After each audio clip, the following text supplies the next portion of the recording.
You really thought buying that dump would make you one of us?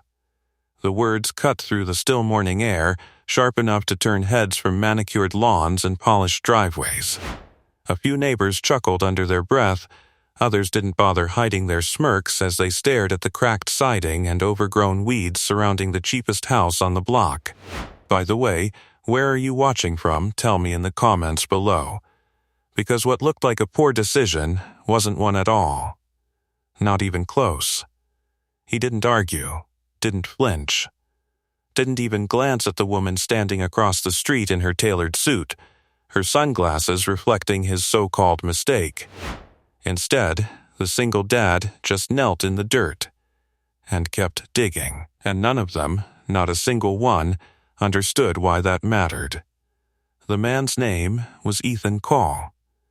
He moved with a quiet precision that didn't match the worn boots on his feet or the faded work shirt clinging to his back. While the others watched with judgment, he focused on the soil beneath his hands, brushing it aside carefully, almost methodically, like he wasn't just planting something, he was searching. Behind him, his daughter sat cross-legged on the front steps, sketchbook balanced on her knees. Lily didn't seem bothered by the whispers or the stares. She'd learned, long before this neighborhood, that people always had something to say when they didn't understand you. "Dad," she called softly, tilting her head, "you're digging in the same spot again." Ethan paused, not startled, just aware. "Yeah," he replied, voice calm, almost absent-minded. "Ground feels different here." Different. It wasn't the kind of word anyone else would have used. To them, dirt was dirt. A backyard was just a backyard.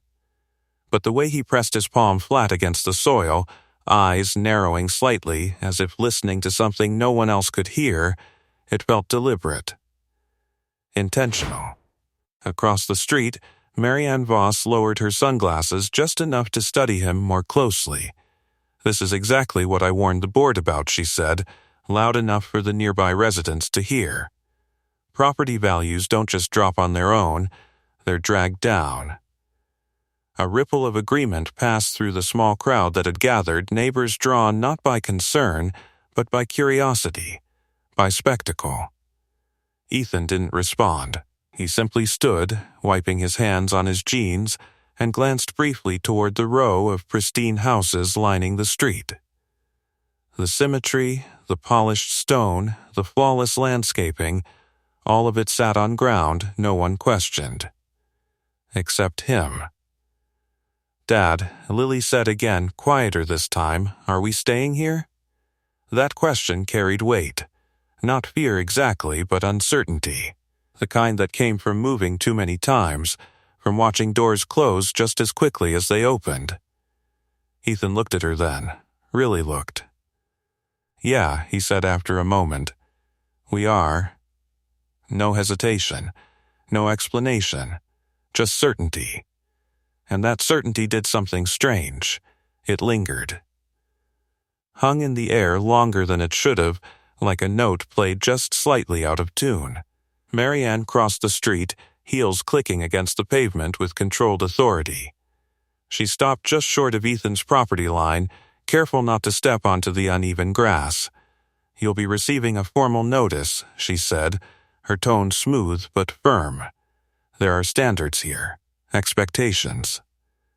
This," she gestured vaguely toward the house, "doesn't meet them." Ethan met her gaze, not confrontational, not submissive, just steady. "House passed inspection," he replied simply. Maryanne smiled, but it didn't reach her eyes. Inspections can be incomplete. There it was. Not a threat exactly, but close enough. A few neighbors leaned in slightly, sensing something more beneath the exchange. Power, maybe, or the quiet testing of it. Ethan nodded once, as if acknowledging a fact rather than accepting a warning. "Maybe," he said. And that was it. No argument, no defense, just that same calm, unshaken presence that somehow made the silence afterward feel heavier than any words could have. Lily stood then, brushing dust from her dress, and walked over to him. She slipped her hand into his, small fingers wrapping around his calloused ones with instinctive trust. "We should finish before it gets dark," she said. He glanced down at her, then back at the patch of earth he'd been digging. "Yeah," he murmured, "we should." But even as he picked up the shovel again, his attention shifted, not just to the ground beneath him, but beyond it. Past the fence line, past the street, toward something deeper, something hidden. And for just a second, barely noticeable, his expression changed. Not fear, not worry, recognition, as if he'd seen this before, as if he already knew what was coming. Recognition didn't leave his face when he drove the shovel back into the soil. If anything, it settled deeper, like a memory he couldn't ignore, and wouldn't. The metal edge struck something beneath the surface, not rock, not roots, something hollow. The sound was faint, almost swallowed by the earth, but his grip tightened instantly. He froze, then slowly crouched, brushing away dirt with his bare hands again. Careful, controlled, listening more than looking. Across the street, Maryanne hadn't moved. She watched him the way people watched problems, calculating distance, deciding whether to confront or contain. Around her, a few neighbors lingered longer than they needed to, pretending to adjust hedges or check their mailboxes while their attention stayed fixed on the man who didn't seem to understand his place. "Unbelievable," one of them muttered. "He's digging like he's building a bunker." Maryanne exhaled sharply, folding her arms. "He won't last a week," she said. "They never do," but even as she said it, her eyes narrowed slightly, because there was something about the way he moved, something that didn't match the narrative she'd already written for him. Back on the lawn, Ethan uncovered a narrow strip of metal, rusted, partially buried, running at an angle beneath his yard. He didn't pull it free, didn't even touch it at first. He just stared. Then his gaze shifted, slowly tracking the line it formed beneath the ground, past his property line toward the neighboring houses. His jaw tightened. "Dad?" Lily's voice pulled him back.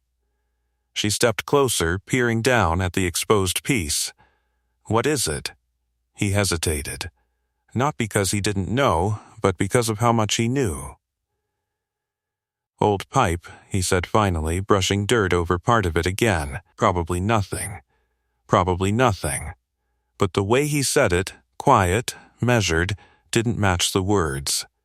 Lily studied him for a second longer, then nodded. She trusted him. Always had. "Can I help?" she asked. He offered a small smile. "You already are." That was enough for her. She returned to the steps, flipping open her sketchbook again, though her eyes drifted back to him more often now. Across the street, Maryanne turned away. "This is getting handled today," she said to one of the residents beside her. "I'm calling an emergency HO meeting." "Already?" the man asked. She didn't slow down. Standards don't enforce themselves. Her heels clicked sharply against the pavement as she walked off, the sound echoing longer than it should have. Ethan watched her go. Not with annoyance, not even frustration, just awareness. Then he looked back down at the ground. And this time, he didn't dig randomly. He measured. Steps counted under his breath. Angles checked with nothing but instinct and memory. Each movement deliberate, each placement precise. The kind of precision that didn't come from guesswork, but from training. From experience, from knowing exactly what lay beneath the surface, because you'd seen what happened when people ignored it. A breeze passed through the street, rustling the perfectly trimmed hedges.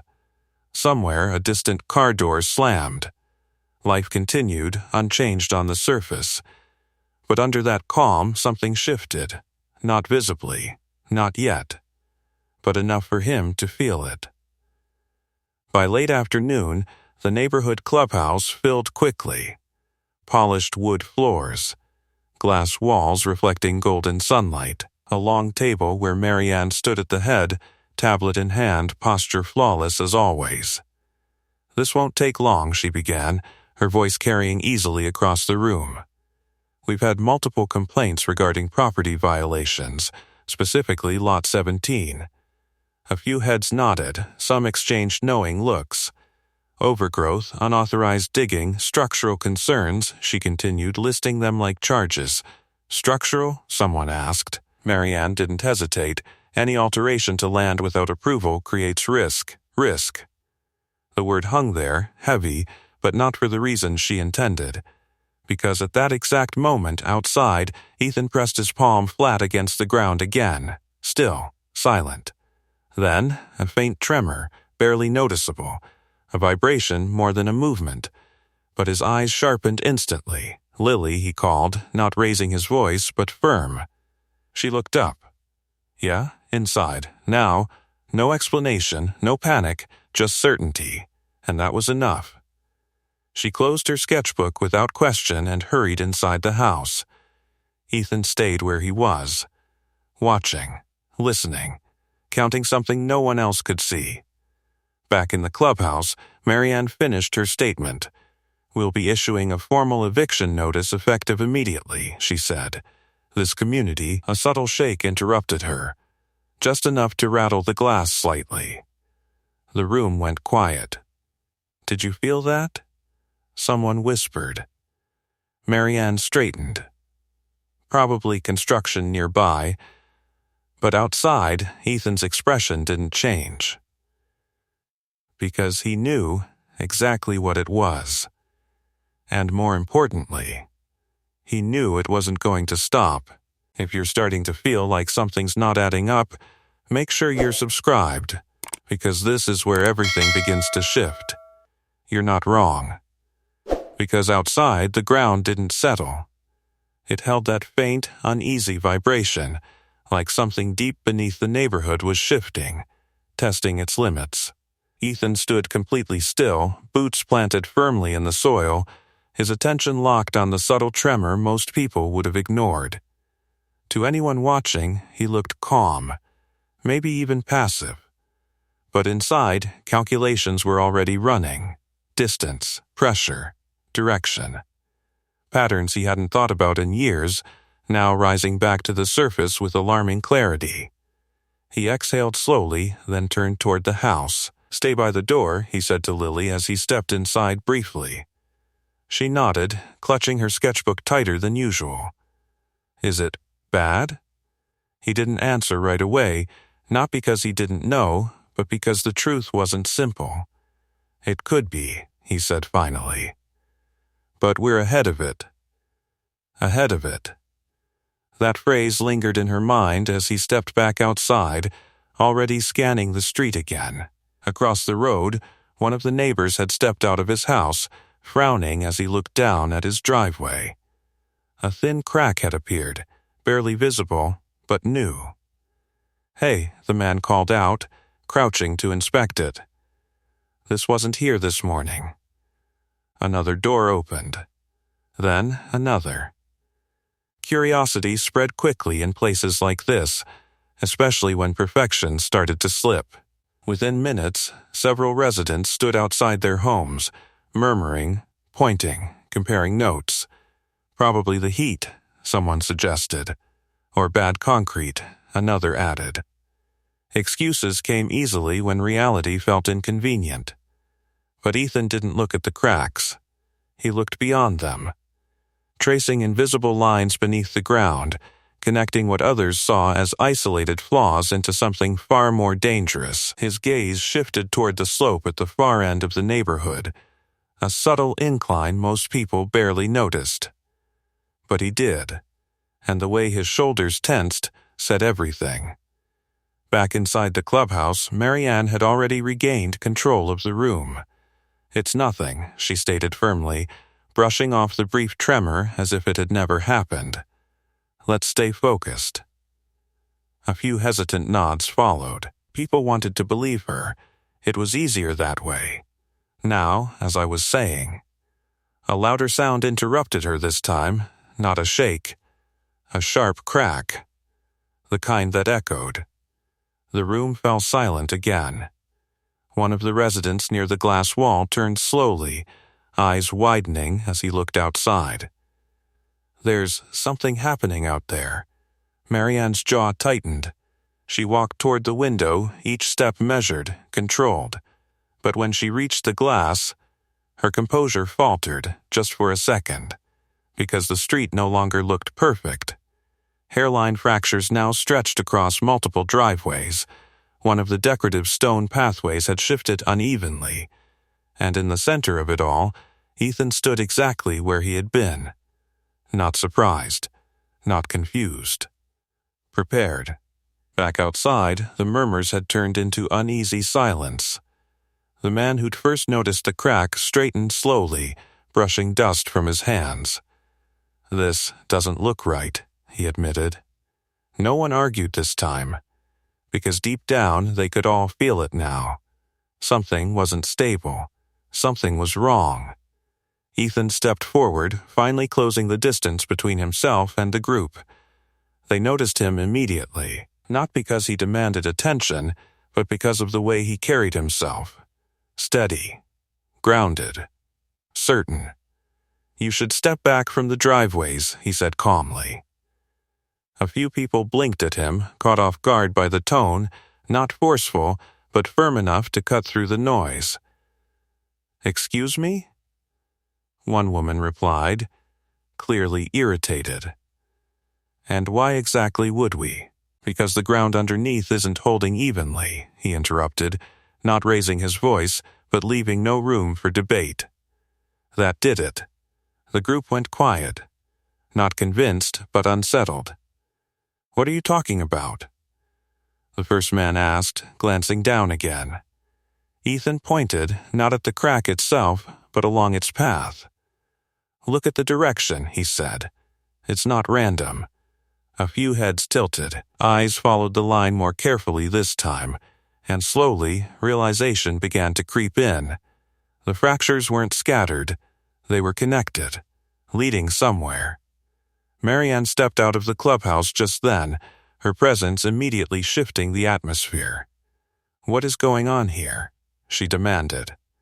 Relief flickered across a few faces. Authority had arrived. Control would follow. At least that's what they expected. Ethan turned toward her. For the first time, their roles felt less defined. "The ground's shifting," he said simply. Maryanne scoffed. "That's ridiculous. Is it?" 2 words. Calm, direct. But they landed heavier than anything else said so far, because now everyone was looking at the cracks, and no one was laughing anymore. A low rumble followed, deeper this time. Not loud, but undeniable. And beneath their feet, something moved again. The movement didn't stop this time. It lingered, subtle but undeniable, like the ground itself was breathing beneath their feet. A few people instinctively stepped back, shoes scraping against stone and pavement. The earlier confidence, the casual dismissal, it was gone now, replaced by something quieter, heavier. Uncertainty. Maryanne held her ground. She didn't move, didn't flinch, even as the rumble faded into an uneasy stillness. But the tightness in her jaw gave her away.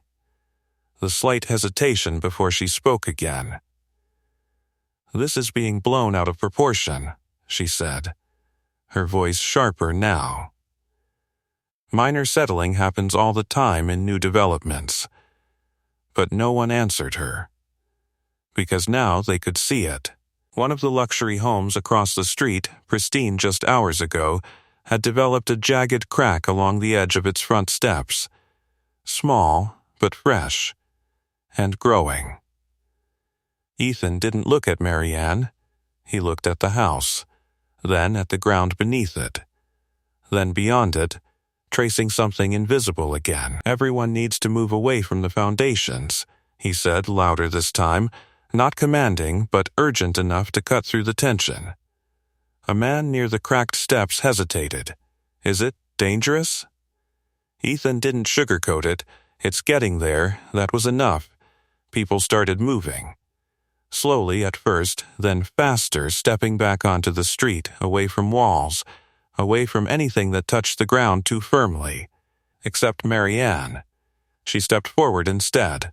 "This is unnecessary panic," she snapped, her gaze locking onto him. "You don't get to walk in here, tear up your yard, and suddenly act like you understand structural integrity better than the people who built this neighborhood." There it was again. That line. That assumption. Ethan finally met her eyes fully. "I'm not acting," he said. Simple. Flat. But something about it made the air shift again, not physically this time, but socially. Because doubt had entered the room. Not about him, about her. "You're a contractor," she continued, her voice tightening. "A handyman at best, and now you're diagnosing entire properties?" A few neighbors glanced between them, caught in the middle of something they didn't fully understand anymore. Ethan didn't respond immediately. He crouched instead, right there in the street, and pressed his palm flat against the asphalt. The same motion, the same stillness. Listening. A car alarm chirped faintly in the distance. Wind brushed through the trees. Someone shifted nervously behind him. And then, a sharper tremor. This one visible. The cracked steps across the street shifted again, just slightly, but enough to send a small piece of stone breaking loose and sliding downward. A woman gasped. "Okay, that's not normal," someone said quickly. Now Maryanne stepped back. Just one step, but it was enough. Ethan stood slowly. "It's not surface level," he said, his voice steady. "Whatever's happening is underneath all of this." He gestured, not just to the street, but to the entire stretch of homes. Connected. The word settled heavily. A man near the curb shook his head. "That doesn't make sense, the inspections." "Inspections check what's visible," Ethan interrupted quietly. "They don't always catch what's buried." And there it was again, that subtle shift. People weren't arguing anymore. They were listening. Maryanne noticed it too. And she didn't like it. "This is speculation," she said firmly, stepping forward again as if reclaiming space. "And it's dangerous. You're scaring people without evidence." Ethan's gaze didn't waver. "You want evidence?" He turned, pointing toward the far end of the neighborhood, the slight slope he'd been watching since morning. "Look there." At first, nothing seemed different. Then, a faint line appeared, cutting across the pavement. Slow, subtle, but spreading right before their eyes. No one spoke, no one moved, because now it wasn't theoretical. It was happening.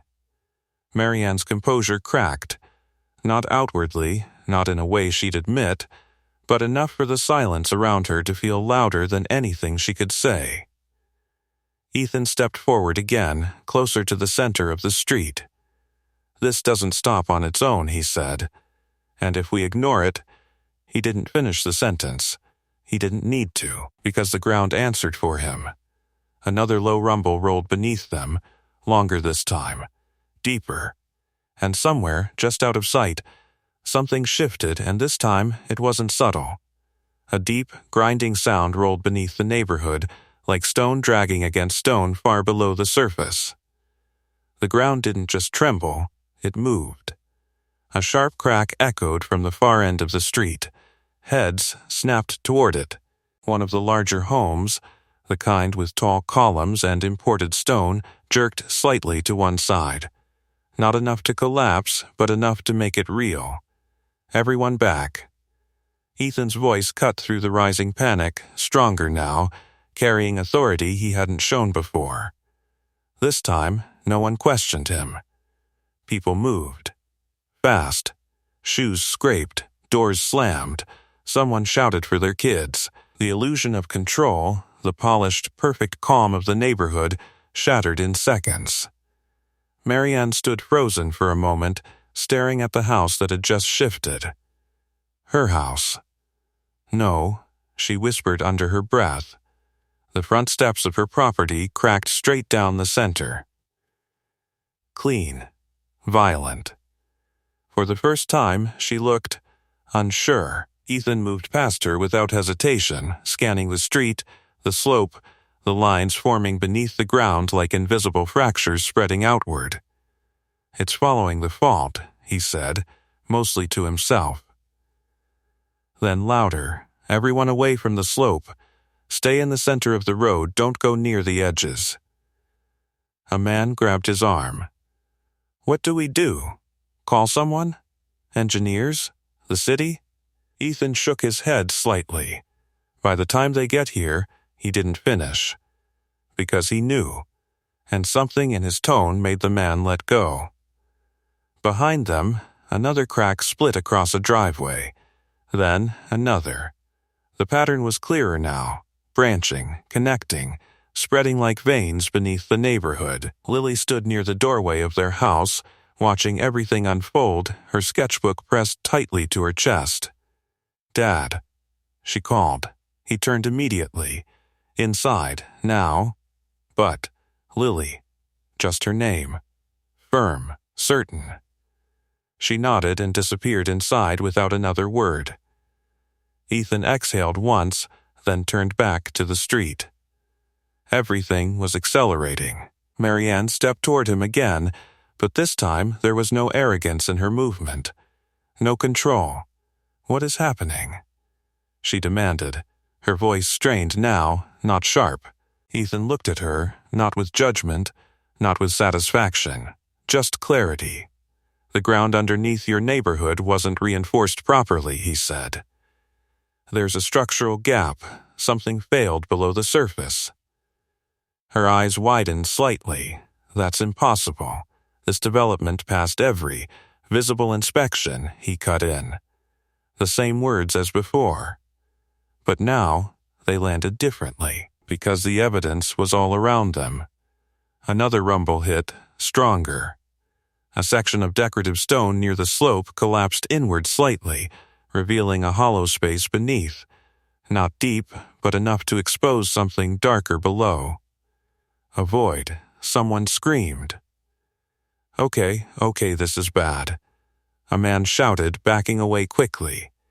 Ethan moved toward the collapse point, ignoring the shouts behind him. He crouched near the edge, careful, calculating the stability with each step. The air felt different here. Cooler, unnatural. He picked up a loose fragment of stone and dropped it gently into the exposed gap. It didn't land immediately, a beat. Then, a hollow echo, too deep. His jaw tightened. "Yeah," he murmured under his breath. Behind him, Maryanne followed, hesitant, but drawn by something stronger than fear. "What does that mean?" she asked. Ethan stood, brushing dust from his hands. "It means this isn't surface damage," he said. "There's a cavity underneath, and it's spreading." Her face drained of color. "A sinkhole?" "Not exactly." He looked out across the neighborhood again, tracing the lines, the slope, the fractures connecting everything together. "Something worse," he said quietly.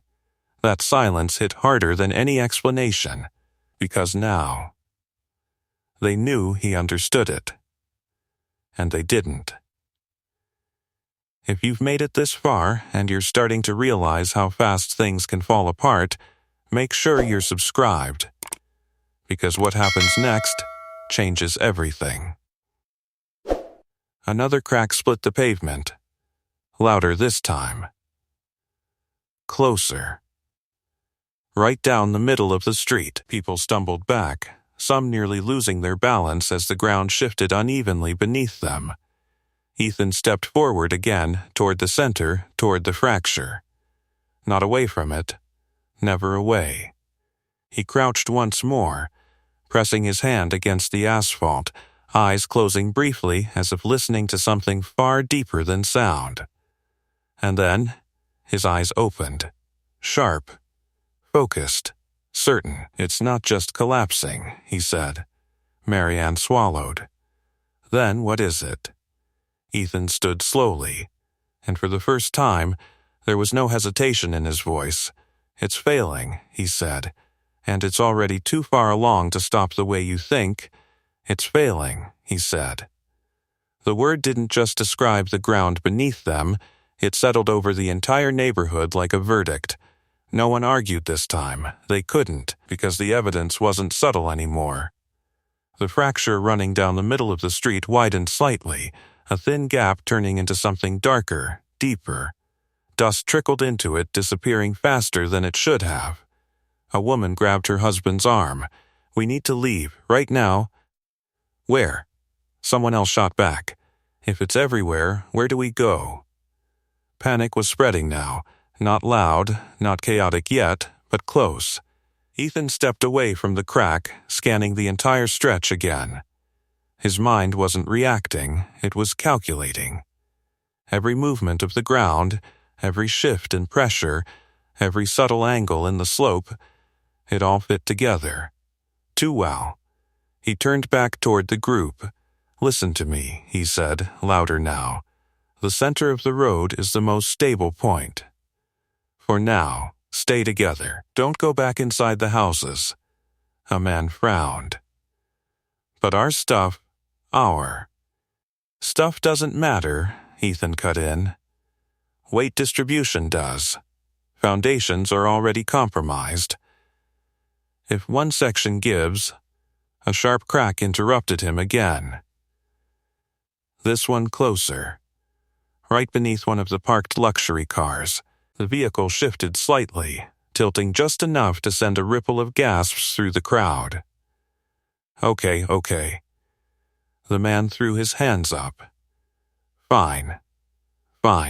Now they listened. Not because they trusted him yet, but because nothing else made sense anymore. Maryanne stood just off to the side, her usual composure unraveling piece by piece.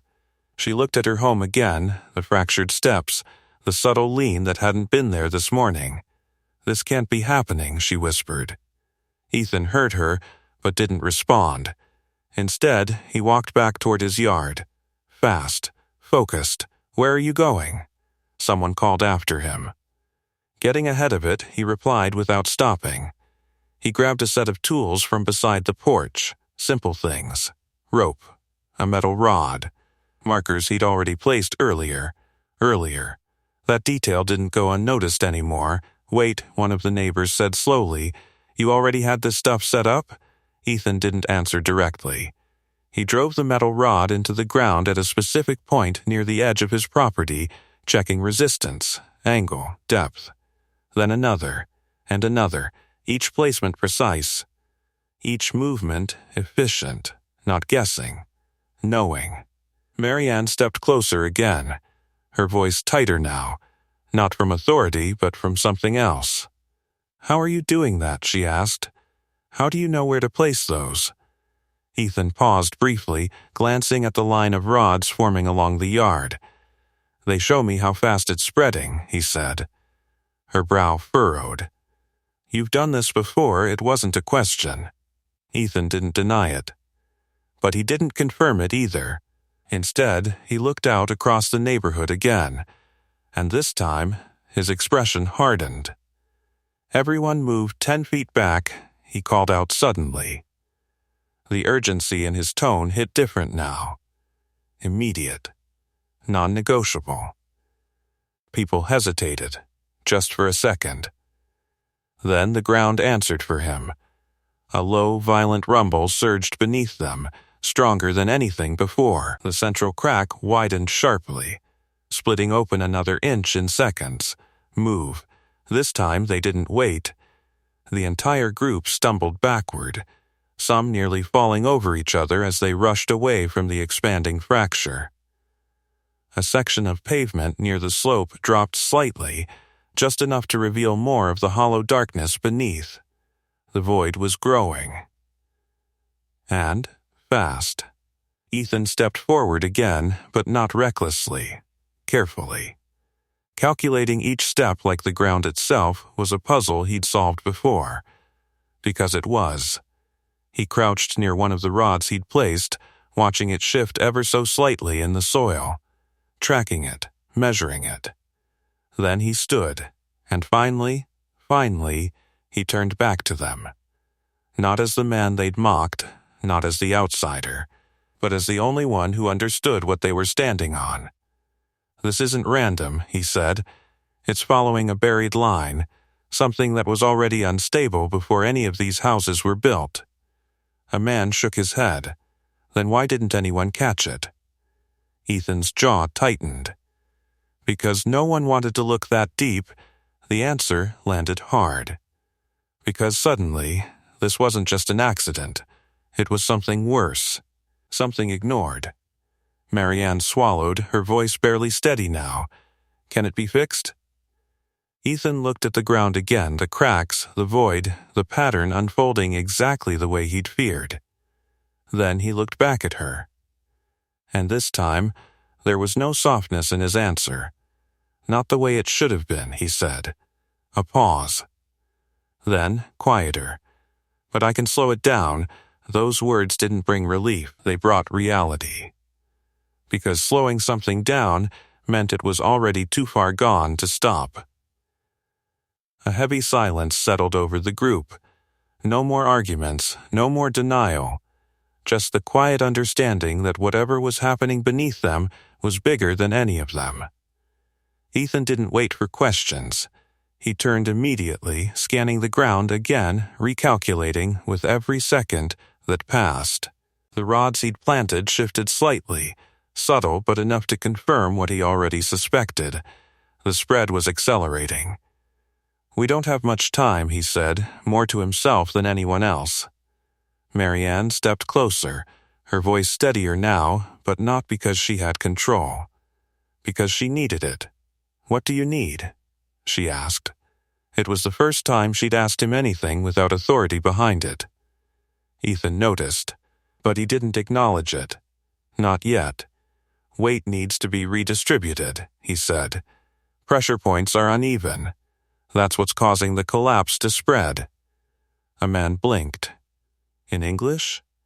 Ethan exhaled once. "Too much weight is sitting on unstable ground," he simplified.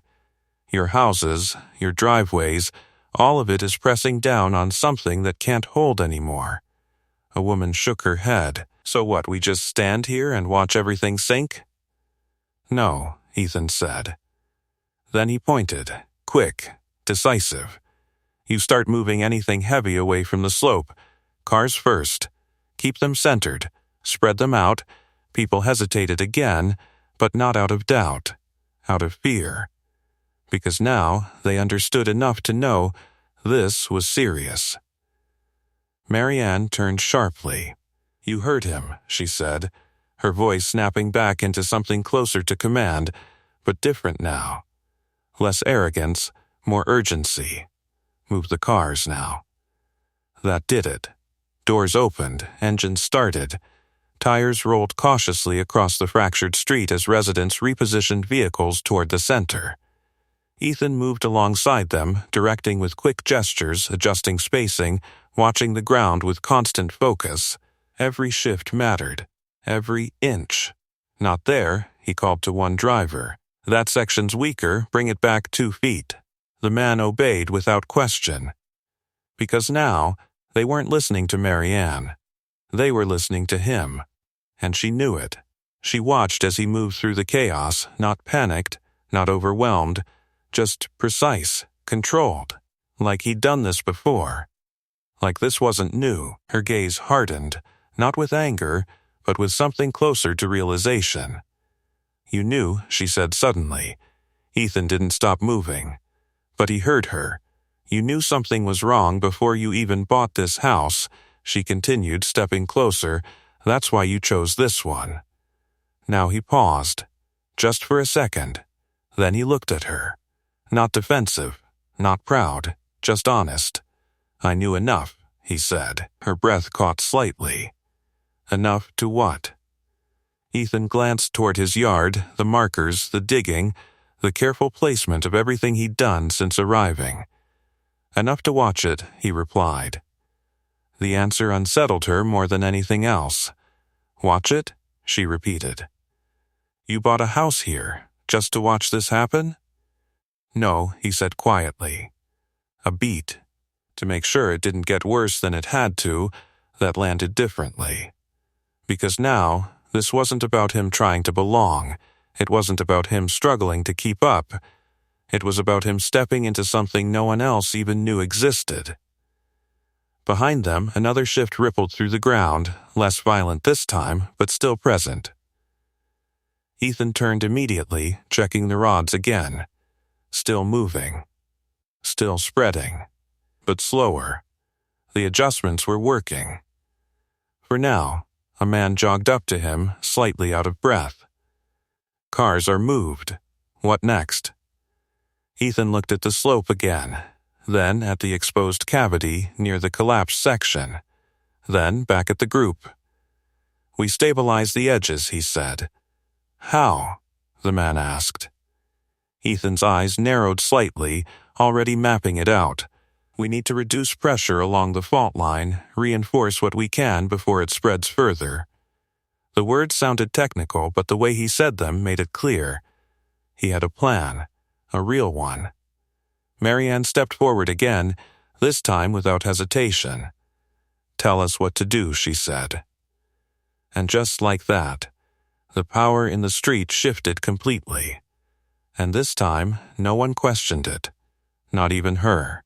Maryanne stood just a step behind him now, not leading, not correcting, listening, watching, waiting for direction like everyone else. Ethan didn't waste time acknowledging it. He was already moving. "Ropes," he said, grabbing the coil he'd pulled earlier. "We need tension across the weak sections, something to hold the surface from spreading further." A man frowned. "Ropes? That's not going to stop the ground from collapsing. It's not about stopping it," Ethan replied, already anchoring one end around a metal rod. "It's about controlling how it moves." That distinction mattered. And somehow they felt it. "Two people here," he pointed. "Pull tight, keep pressure steady." They moved instantly, gripping the rope, bracing their feet against the pavement. "More anchors," Ethan continued. "We need lines running parallel to the fracture, not across it." Another neighbor stepped forward. "Why parallel?" Ethan didn't slow down. "Across the line, you split it faster," he said. "Along it, you hold it together." That answer silenced any remaining doubt. Because it wasn't guesswork. It was knowledge. If you're starting to see how quickly roles can change when real skill shows up, make sure you're subscribed, because this is where everything turns. Within minutes, the street transformed. What had once been a quiet, polished neighborhood now looked like an improvised worksite.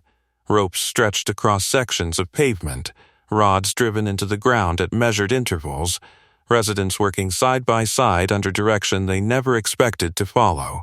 And at the center of it all, he stood, not above them, not separate, but leading through action.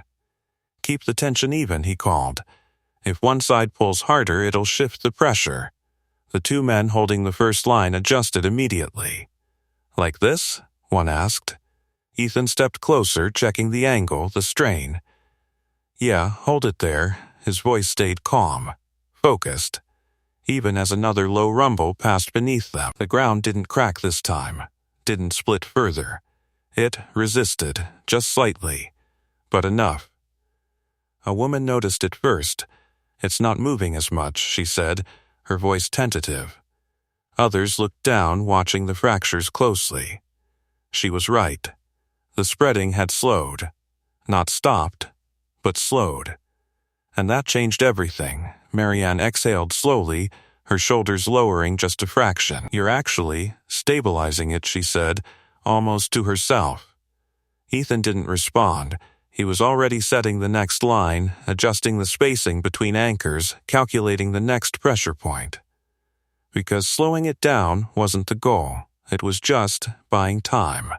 "More rods over here," he said, gesturing toward the slope. "That's where it's weakest." A few residents hesitated at the edge, glancing toward the exposed cavity. It looked worse now. Darker. Deeper. More real. Ethan noticed the hesitation. "It's stable for now," he said, "but not for long. If we don't reinforce that side, he didn't finish. He didn't need to. They moved, carefully, cautiously. But they moved. Even Maryanne stepped closer to the edge this time, heels digging into uneven ground as she watched the process unfold. Her eyes shifted from the rods to the ropes to the man orchestrating all of it with nothing but instinct and experience. "You didn't learn this fixing houses," she said quietly. Ethan drove another rod into the soil, testing its hold before securing the line. "No," he replied. She studied him for a moment longer. "Then where?" He paused, just briefly. Then tightened the rope, pulling it into place. "Somewhere people didn't listen," he said. The answer sat heavy between them, because now she understood what that meant. This wasn't the first time he'd seen something like this. It wasn't even the first time he'd tried to stop it. A distant crack echoed again, but softer this time. Contained. Controlled. The system he was building, simple, improvised, almost invisible to anyone who didn't understand it, was working. For now. A man jogged over, slightly breathless. Everything set on this side. What else? Ethan looked across the entire stretch again, eyes moving quickly, mapping it all out one more time. Then he pointed toward the far end of the slope. "That's where it started," he said, "and that's where it'll keep pushing from." The man frowned. "So what do we do?" Ethan's expression hardened slightly. "We reinforce it," he said. A pause. "Then? Or it takes everything with it." That wasn't a warning anymore. It was a line drawn. And everyone standing there could feel it. The ground had quieted, but not because the danger had passed. Because something was holding it back. Barely. Ethan stood at the edge of the slope, staring down at the exposed section where the earth had given way. The cavity beneath was clearer now, wider than before, stretching deeper into darkness that swallowed light too quickly. He wasn't guessing anymore. He was confirming. "This is the source," he said, more to himself than anyone else. Maryanne stepped beside him, her voice lower now, stripped of the authority she once carried so easily. "How bad is it?" she asked. Ethan didn't look at her right away. Instead, he crouched and picked up a broken piece of stone, turning it in his hand like he was reading something written into it. "Bad enough that this whole neighborhood shouldn't have been built here," he said. The words landed harder than anything before. Because this wasn't temporary, this wasn't fixable in the way they wanted, it was foundational. Behind them, the ropes held. The rods remained steady. The fractures hadn't spread further, but they hadn't healed either. They waited, pressured, contained. Then why didn't anyone say anything? A man asked, his voice tight with frustration. Ethan stood slowly, brushing dust from his hands. "Someone probably did," he said. That answer hung in the air, uncomfortable, incomplete. Maryanne's eyes narrowed slightly. "What does that mean?" she pressed. Ethan turned toward her now. "For something like this to exist," he said, gesturing toward the cavity, "it doesn't just appear overnight. There were signs, reports, warnings." A pause. They were ignored. Silence followed. Not the uneasy silence from before, a heavier one, because now the problem wasn't just beneath their feet, it was above it too. Maryanne's expression shifted, subtle but unmistakable. Not denial. Recognition. "That's not possible," she said, but her voice lacked conviction now. "This development went through multiple approvals, high-level reviews." "Which means the warnings were buried," Ethan interrupted quietly. Her breath caught. "Or dismissed," he added. That word struck deeper than the tremors ever had. Dismissed. Because suddenly, this wasn't just about the ground failing, it was about decisions, people, power. A man stepped forward, running a hand through his hair. So what, you're saying this was known? That someone built all of this anyway? Ethan didn't answer directly. He didn't need to, because the evidence was already there, cracking beneath their feet. Maryanne took a step back, her gaze drifting across the neighborhood, the homes, the street, everything she had spent years building, managing, protecting. All of this, she murmured. It can't just collapse. Ethan followed her gaze. It doesn't collapse all at once, he said. It fails in stages. That word again. Failing. And right now, they were in the middle of it. A faint shift moved beneath them again, small, contained, but enough to remind everyone that time wasn't on their side. Ethan turned back toward the group. We've slowed it, he said. But this isn't a solution. It's a delay. A woman stepped forward. Then, what's the solution?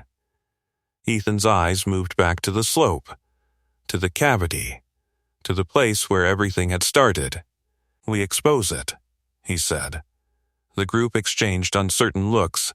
Expose what? Someone asked. Ethan pointed downward. All of it, he said. The void, the structure, whatever's underneath, if we don't relieve the pressure from below, it'll keep pushing upward. A man frowned. You're saying we dig it out? Ethan nodded once. Controlled excavation, he clarified. Not random, not rushed, but enough to release the stress before it forces its own way out. The idea sounded insane. Digging into an already unstable ground. But at this point, so did everything else. Maryanne looked at him again, searching his face, not for doubt, but for certainty, and she found it. You're sure? She asked. Ethan didn't hesitate. No, he said. That caught her off guard. Then he added, but I know it's the only option left. That honesty did more than confidence ever could. Because now they trusted him, not because he promised control, but because he didn't pretend to have it. Another distant crack echoed, but it didn't spread. The ropes held, the rods held, the system held, but barely. Ethan stepped forward again, eyes locked on the slope. Get me shovels, he said.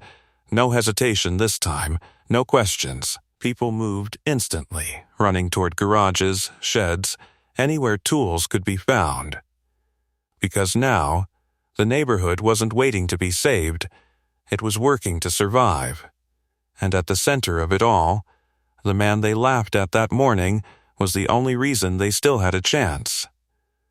The man they laughed at that morning was now the only one holding everything together. Shovels hit the ground within minutes, not carelessly, not chaotically, under direction. Not there, Ethan said immediately, stepping in as one resident drove a shovel too close to the fracture line. You cut into that section, it'll collapse faster. Work from the edges, always from the edges, inward. They adjusted instantly. Because now, every move mattered. The slope had become the focal point, a fragile boundary between what was holding and what was waiting to give way. The exposed cavity beneath it loomed darker than before, stretching deeper than anyone had realized. Ethan stepped down carefully toward it, boots pressing into unstable soil with measured control. Keep the tension steady, he called back toward the ropes. If that slackens even a little, we lose the surface. I've got it. One of the men shouted, tightening his grip. Others followed suit, bracing themselves, holding the fragile system together as digging began. Shovel after shovel carved into the earth, not randomly, but guided. Controlled. Each scoop removing just enough weight to relieve pressure without triggering collapse. Ethan watched every movement, corrected angles, adjusted spacing, calculated constantly. Because this wasn't digging, it was surgery. Maryanne stood at the edge, no longer concerned with appearances, her heels now coated in dirt as she watched the process unfold.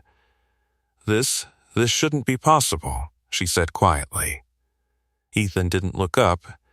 It wasn't supposed to be necessary, he replied.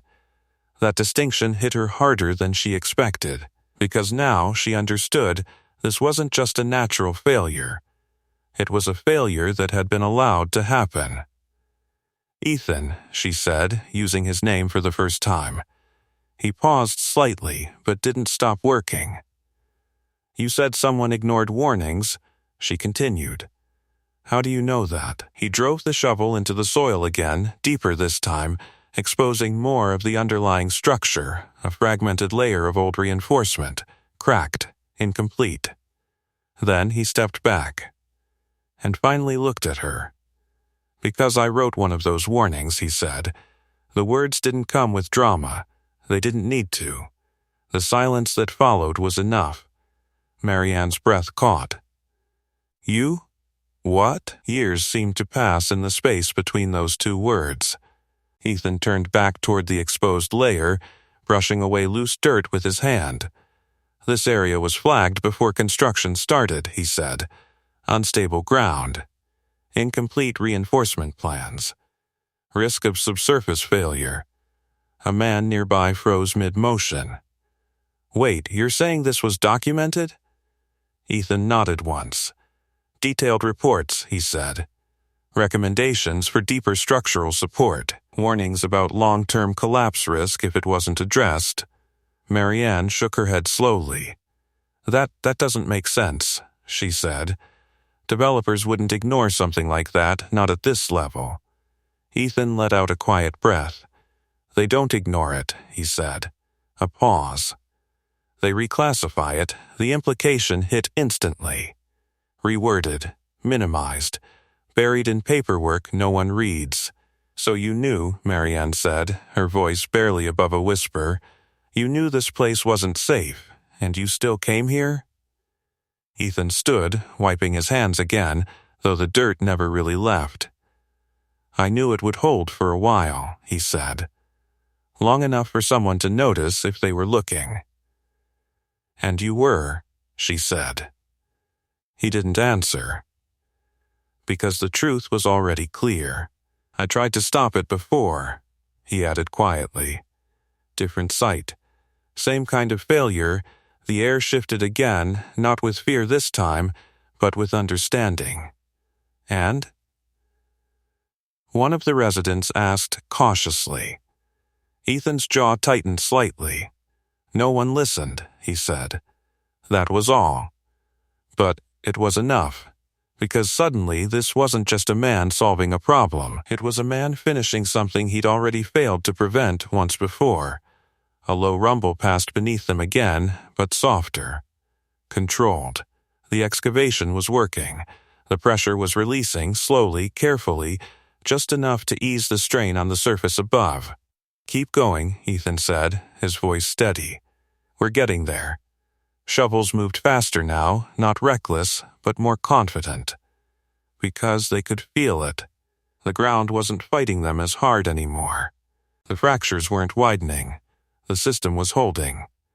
Maryanne stepped closer to the exposed cavity, staring down into the darkness beneath everything she thought she understood. All this time she murmured, "We were standing on this." Ethan glanced at her briefly. "Yeah," he said.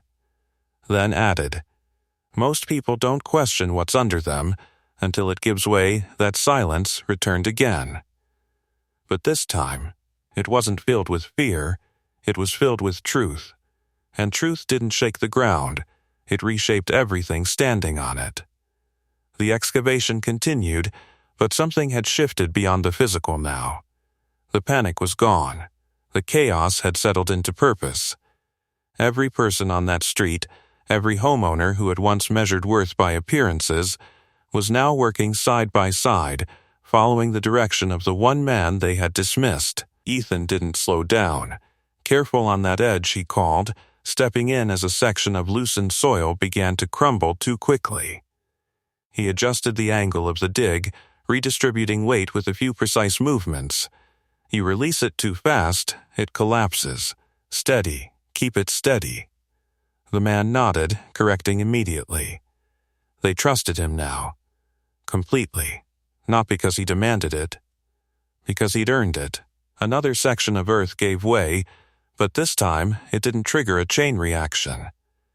The collapse stayed contained, the pressure beneath easing instead of building. A ripple moved through the group. Hope. Small. Fragile. But real. Maryanne stood just behind the line of workers, no longer apart from them. The dirt on her hands, the strain in her posture, it all told a different story than the one she'd been living hours ago. She watched him closely, not with skepticism, with clarity. "You were right," she said quietly.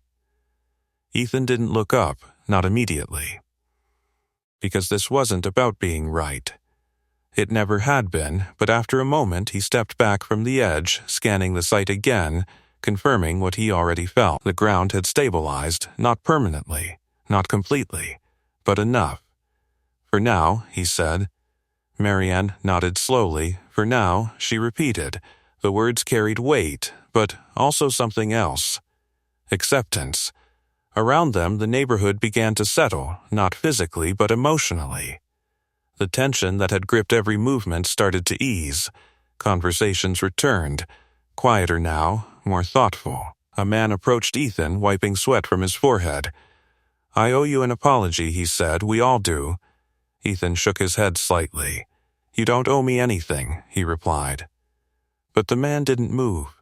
"Yeah, we do," he said.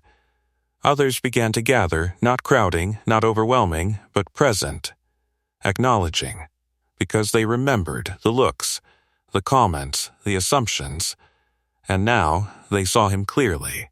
Maryanne stepped forward again, this time without hesitation. Her voice didn't carry authority anymore. It carried responsibility. "This neighborhood exists because of decisions I supported," she said, her gaze fixed on the fractured ground. "Decisions I didn't question enough." Ethan watched her carefully, not judging, just listening. "I trusted the reports in front of me," she continued. "The approvals, the assurances. I didn't think to ask what might have been left out." A pause. Then she looked at him. "And you did?" Ethan didn't respond. "Because the truth didn't need reinforcement. It won't happen again," she said. That wasn't a promise to him. It was a promise to herself. And this time, it sounded different. Behind them, one of the residents called out. "The cracks, they're not spreading anymore." Heads turned instantly. Eyes scanned the pavement, the driveways, the slope. He was right. The fractures had stopped advancing. The system held. Relief moved through the group like a wave, quiet, steady, earned. Ethan exhaled slowly, the first real release of tension since it had begun. But even then, his eyes stayed on the ground, because he knew better than to assume it was over. "It'll need proper reinforcement," he said. "Engineering, deep structural work. This," he gestured to the ropes, the rods, the excavation, "this just bought you time." Maryanne nodded. "We'll do it right this time," she said. Ethan studied her for a moment, and for the first time, he believed her.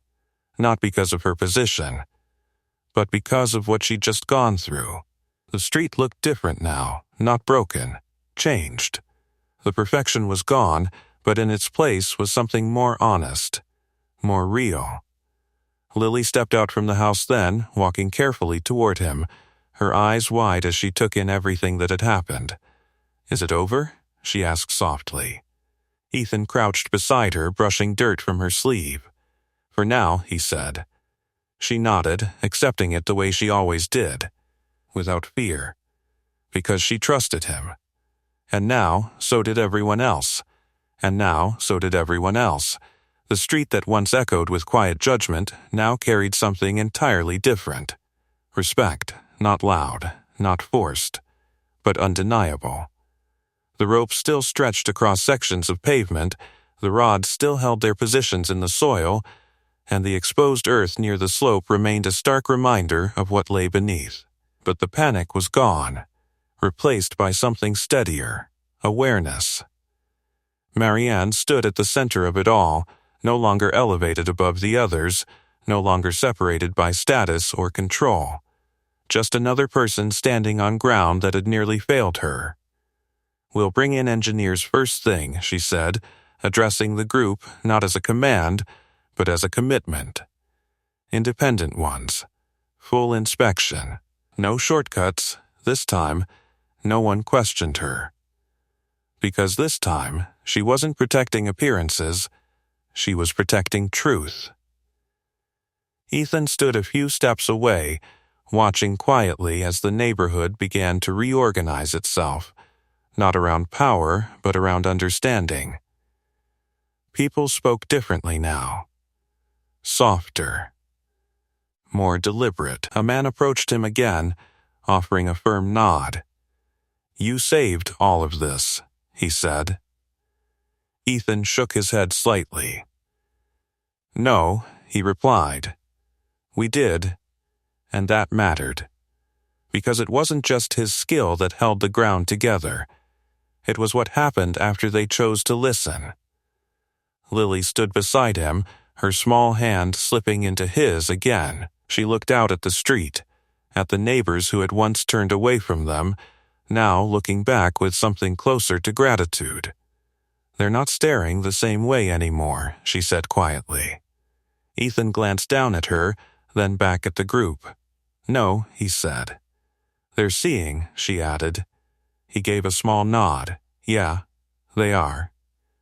Across the street, Maryanne took a slow step forward, stopping just short of him. There was no hesitation this time, no pride to protect. "I owe you more than an apology," she said. Ethan met her gaze, not guarded, not distant, just steady.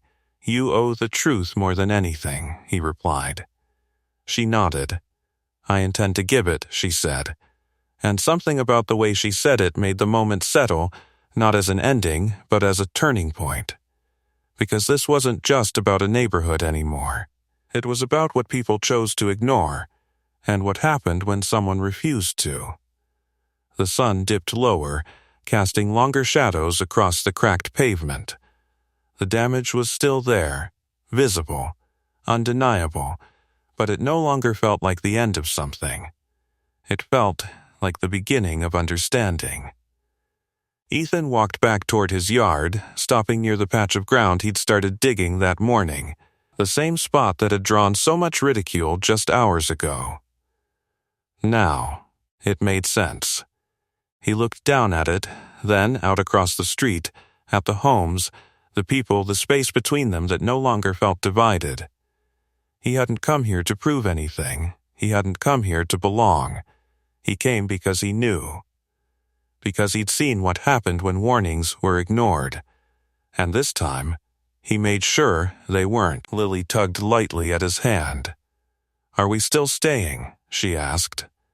Ethan looked at her, then back at the neighborhood, then down at the ground beneath it all.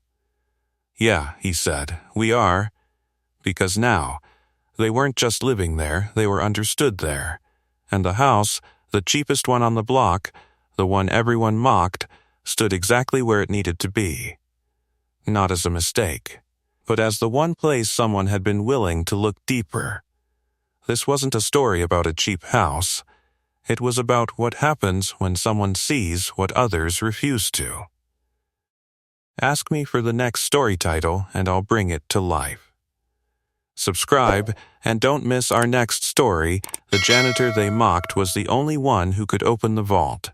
Trust me, you'll feel it. And tell me in the comments, what injustice should we tackle next?